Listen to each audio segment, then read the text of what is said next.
Olá, tudo bem? Seja bem-vindo aí à continuação do nosso curso. Bom, para quem está acompanhando aí, eu peço desculpas pela demora em publicar essa sétima aula. Eu havia prometido que ia publicar uma aula por semana. Eu tive alguns contratempos aí e acabei, acho que pulando, acho que 2 ou 3 semanas. Então, estou de volta aí e a gente vai dar continuidade aí ao nosso curso, tá bom? Bom, então na nossa sétima aula aqui, nós vamos falar a respeito da biologia da crença, tá? E aí nós estaremos emprestando aqui uma obra que eu considero muito importante. Então, o PhD em biologia, Bruce H. Lipton, destaca em seu livro A Biologia da Crença suas descobertas após anos de pesquisa em laboratório, trazendo a comprovação científica dos efeitos das crenças no campo psíquico e biológico. Abre aspas aqui. Tudo começou quando eu estava pesquisando os mecanismos que controlam a fisiologia e o comportamento das células. De repente, percebi que a vida de uma célula é controlada pelo ambiente físico e energético em que ela se encontra e não pelos genes. Os genes são meros modelos moleculares utilizados na construção das células, dos tecidos e órgãos.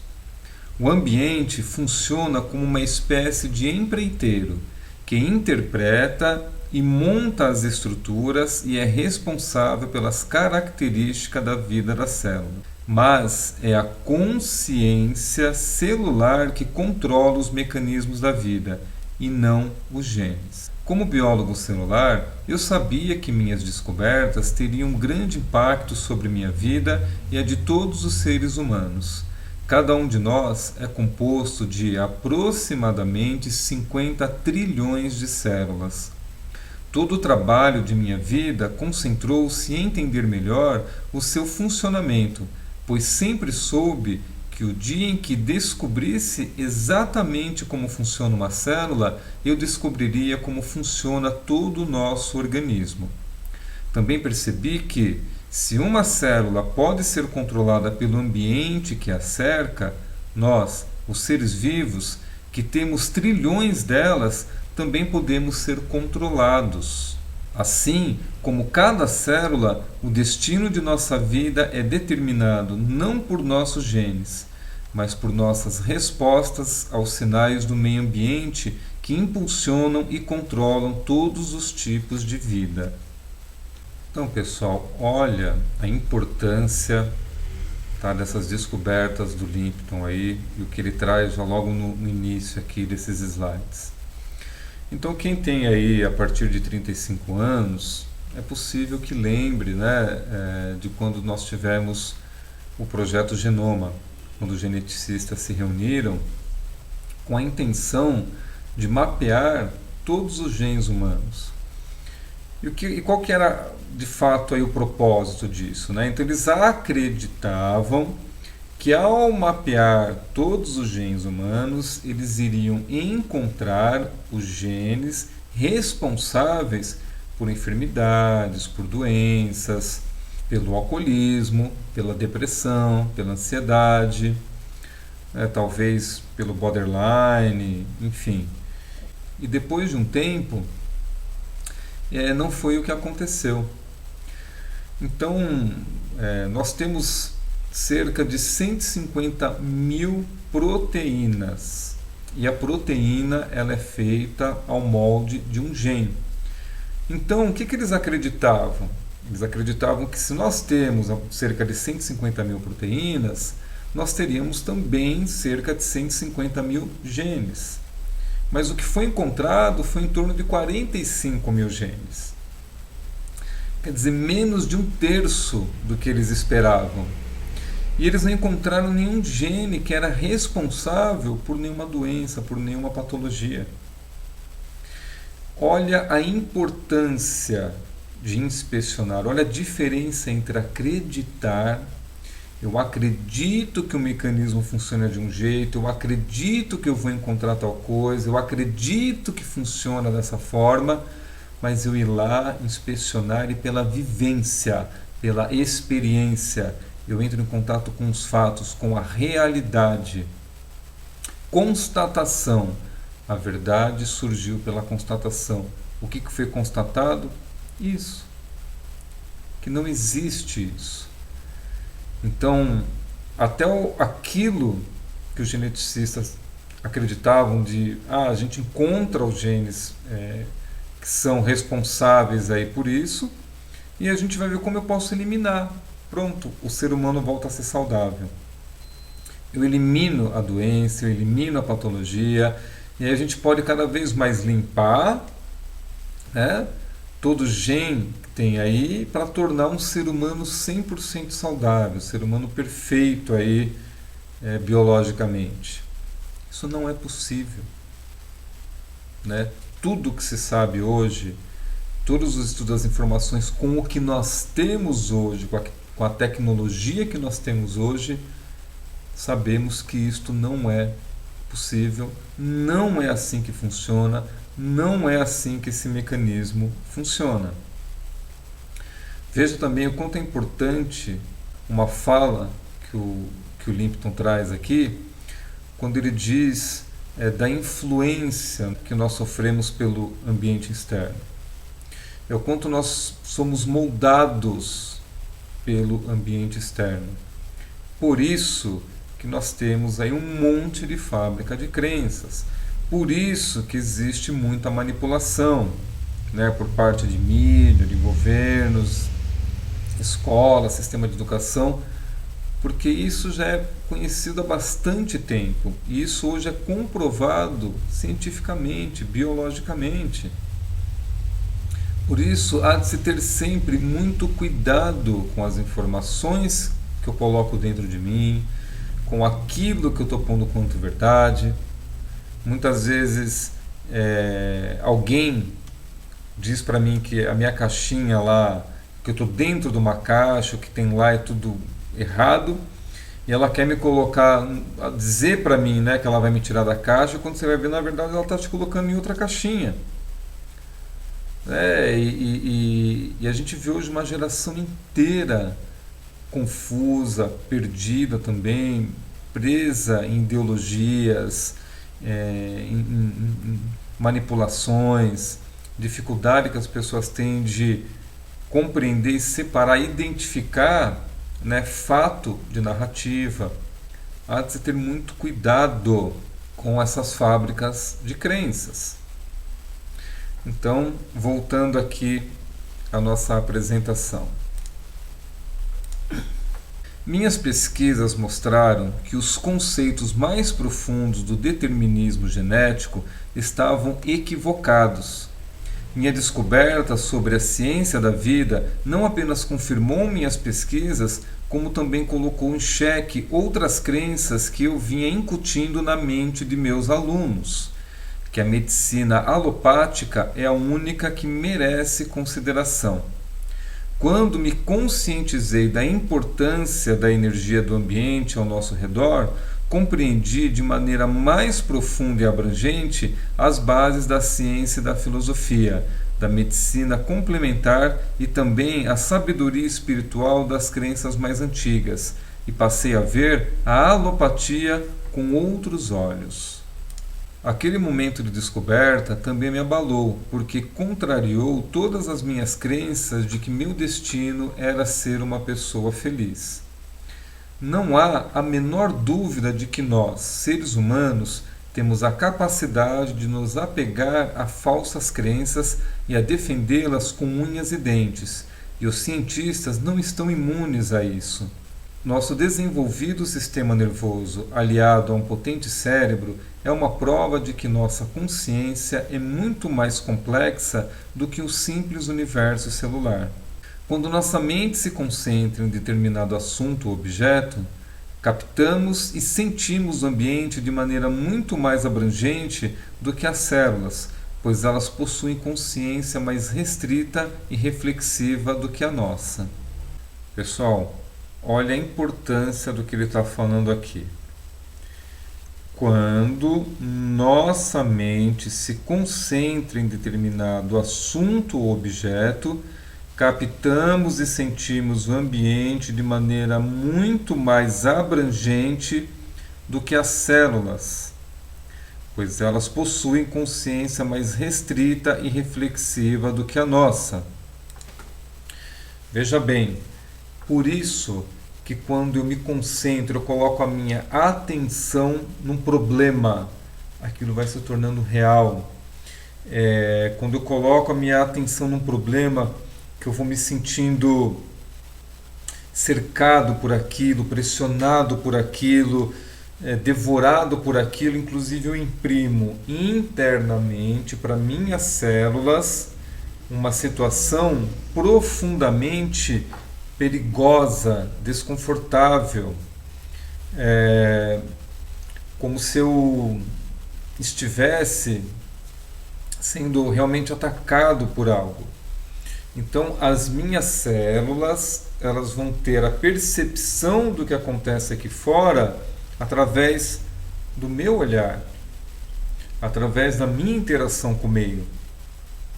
É quando eu coloco, eu coloco a minha atenção numa lembrança, eu vou vivenciar como aquilo foi, né?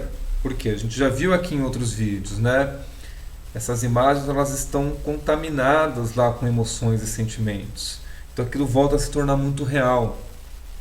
A mente, ela não sabe a diferença entre a imagem e o que é real, entre uma ideia e um pensamento que é real. Por isso que é muito importante como eu olho para as coisas, como eu vejo um problema, como eu vejo uma situação, tá? Onde eu estou colocando de fato a minha atenção. Então eu ponho a minha atenção na solução ou ponho a minha atenção no problema? Eu ponho a minha atenção em ir atrás lá de dinheiro, em atrás do meu trabalho, em atrás de, né, tá resolvendo, eu ponho a minha atenção na escassez, na pobreza, na falta do dinheiro. O que eu estou o tempo inteiro tornando real, trazendo para dentro de mim, colocando para minhas células que está tudo bem, que a gente está numa situação confortável, que a gente resolve, que a gente tem como fazer, ou a gente está ali passando dificuldade, necessidade, que é uma coisa hostil, eu estou o tempo inteiro num ambiente hostil, numa situação hostil. Aí olha como é fácil eu adoecer, como eu vou criar doença e ficar tendo, através dessa dinâmica, uma relação doentia com as coisas. Tá bom? Então, continuando. Fiquei extasiado com a ideia de poder alterar meu destino modificando minhas crenças. O simples fato de perceber que este novo ramo da ciência poderia me fazer passar de mera vítima a co-criador trouxe-me grande alívio. Espero que, ao ler estas páginas, você compreenda que muitas das crenças que impulsionam e controlam sua vida não são reais, e sim conceitos limitadores, e que passe a querer modificá-los. Ao fazer isso, você assumirá o controle de sua vida, permitindo a si mesmo ter mais saúde e felicidade. Tá vendo? Mais uma vez, olha a importância de inspecionar o que existe em você. Todas essas crenças que se colocam e que inclusive hoje a gente tenta quebrar, não só enquanto psicanalista, psicoterapeuta, mas como constelador, nos trabalhos de constelação. Quando a gente vê crenças, né, de que um filho ele deve aos pais, eu devo à minha mãe porque minha mãe me deu a vida e agora eu sou refém disso e eu tenho uma dívida eterna com a minha mãe. Isso é uma desgraça, isso é uma crença que vai destruir esse sistema. Você está totalmente contra ao propósito devido ao movimento da vida. A natureza vai contra a natureza. Sabe, quando a gente sustenta um monte de crença dentro da nossa própria família, sabe, que por mais que eu não consiga às vezes avançar, por mais que eu não consiga ter relações saudáveis, um trabalho saudável, eu continuo defendendo certas crenças. Eu não percebo realmente o quanto ela está sendo prejudicial, problemática, doentia. Importantíssimo inspecionar os nossos sistemas de crença. Mas a fase final de minha vida acadêmica foi na Escola de Medicina da Universidade de Stanford, agora defendendo e propagando abertamente a nova biologia. Questionava não apenas Darwin e sua versão canibal da evolução, mas também o dogma central da biologia, segundo o qual os genes controlam a vida. Este dogma tem uma séria falha. Os genes não ligam e desligam sozinhos, ou em termos mais técnicos, não são aquilo que chamamos de autoemergentes. É preciso que fatores externos do ambiente os influenciem para que entrem em atividade. Os biólogos já sabiam disso havia muito tempo, mas o fato de seguirem cegamente os dogmas da ciência os faziam ignorar esse conhecimento. Tornei-me um candidato à excomunhão, um bruxo para ser queimado na fogueira. Se somos realmente a imagem de Deus, precisamos colocar novamente o espírito na equação quando se trata de melhorar nossa saúde física e mental. Outro aspecto a ser revisto quando se trata de seres humanos é que não somos meras máquinas bioquímicas que podem recuperar o equilíbrio físico e mental simplesmente tomando medicamentos. Remédios e cirurgias são ferramentas muito eficazes desde que utilizados com cautela. O conceito de que podemos resolver todos os problemas está errado. Cada vez que um medicamento é introduzido no organismo para corrigir um problema A, acaba inevitavelmente causando um problema B, C ou D.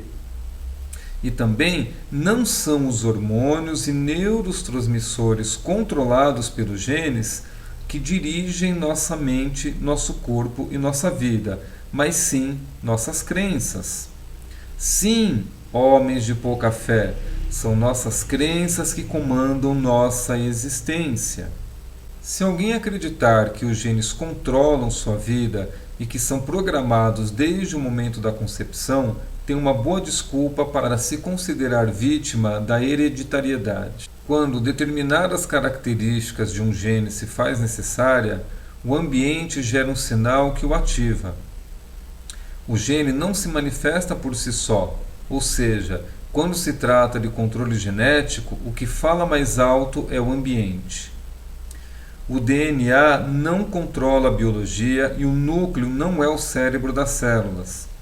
Assim como eu e você, elas são moldadas pelo ambiente em que vivem.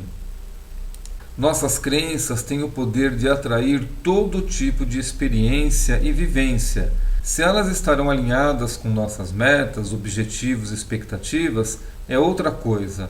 Por isso é preciso avaliar com cautela e honestidade seu sistema de crenças, pois suas crenças são o resultado de todas as suas experiências e vivências alinhadas ou desalinhadas. Antes da gente encerrar essa apresentação, eu vou trazer mais alguns dados aqui. Quando a gente vai estudar e olhar para a epigenética, que é o que esse livro do Bruce Lipton trata, e é o que o trabalho dos geneticistas eles fazem, né? Então está dentro do campo da biologia aí, que é a epigenética. Então nós vamos nos deparar com alguns fenômenos aí, e que vão mostrar e comprovar que de fato não existe nada programado realmente. O que acontece é que a gente herda dos nossos pais e dos nossos ancestrais as dinâmicas epigenéticas. Então, a gente tem aqui um código genético aqui, e dentro desse código genético você pode ter um gene que ele está desligado, que o termo técnico seria metilado, é um processo de metilação, ou ele está ligado, ativo. Então, quando você tem essa configuração aqui, aqui lê, aqui ele existe, mas ele não é lido. Então, se ele não é lido, ele não se expressa. Aí aqui ele lê, aqui ele não é lido e aqui lê. Se por um evento qualquer, um evento da vida qualquer, eu passo por uma situação que pode ativar esse gene, então ele vai passar a ser lido. Se ele é lido, ele é expressado. Da mesma forma que um evento na minha vida, uma situação qualquer, ela pode metilar um gene, ela pode desligar esse gene. Ele existe, mas ele não se expressa. Nós temos, por exemplo, a situação de gêmeos idênticos, que é chamado de genótipo. O que é o genótipo? É aquele gêmeo que eles são realmente cópia um do outro.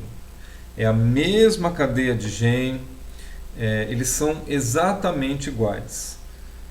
E aí o que você vai observar é que depois de um tempo eles vão crescer, vão se desenvolver, e de repente, como as experiências, como a vivência de cada um vai impactando, isso vai afetando, né, essa programação genética, essa dinâmica deles, e de repente um se torna fumante e o outro não.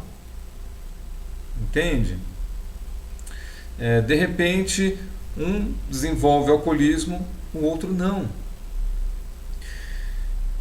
Você tem situação de estudo que quando você pega gêmeos genótipos, você pode criar um outro fenômeno que é chamado de fenótipo. O que é o fenótipo? É o genótipo sob a influência do meio. Então você pega, como se eu pegasse aqui algo e fizesse uma cópia. Você tem uma cópia um do outro. Só que essa cópia aqui eu dou para uma família e essa cópia aqui eu dou para outra família. Essa família é uma família que tem, por exemplo, uma vida mais sedentária, são pessoas que assim mais obesas, que têm uma alimentação mais gordurosa, gosta mais de fast food, de doce, besteiras. E essa família aqui, de repente, é uma família que gosta de coisas mais saudáveis. Eles são mais ativos, praticam mais esportes, procuram uma alimentação mais saudável. E aí você separou esses gêmeos aqui, deu um para cada família. Depois de um tempo, tá, vamos supor que quando eles estiverem aí com 20 anos de idade, você vai colocá-los novamente um perante o outro. Quando você vai olhar, você nem vai dizer que eles são gêmeos idênticos, porque eles se desenvolveram completamente diferente. Esse daqui, que está com essa família que tem mais obesidade, ele vai começar a desenvolver, pela questão do ambiente externo, por aquilo que ele vê, por aquilo que ele vai sentir necessidade de se identificar, ele vai começar a se moldar para também se sentir pertencente, para também sentir que ele faz um pouco parte daquilo, né? E ele vai se contaminar por tudo isso. Toda a sua biologia, o seu gene aqui, as suas dinâmicas, elas vão começar a sofrer um processo de metilação e desmetilação, ela vai passar por um processo de reconfiguração, onde vai alterando ele, a forma dele, o formato dele vai mudando. A mesma coisa com o outro. Entende? Isso é real. Então, a gente vai continuar, vou trazer outros elementos aí nos vídeos futuros, tá? Espero que esse vídeo tenha contribuído mais um pouquinho aí para o teu esclarecimento, para o teu conhecimento. Deixe aí os seus comentários, é muito legal, é importante não só para mim, mas para as outras pessoas também que estão assistindo os vídeos. Né? Deixa aí quais são as percepções que você está tendo, o que você realmente acha disso, dúvidas, deixa a sua pergunta aí, tá bom? Então, obrigado aí pela sua atenção e até o próximo vídeo.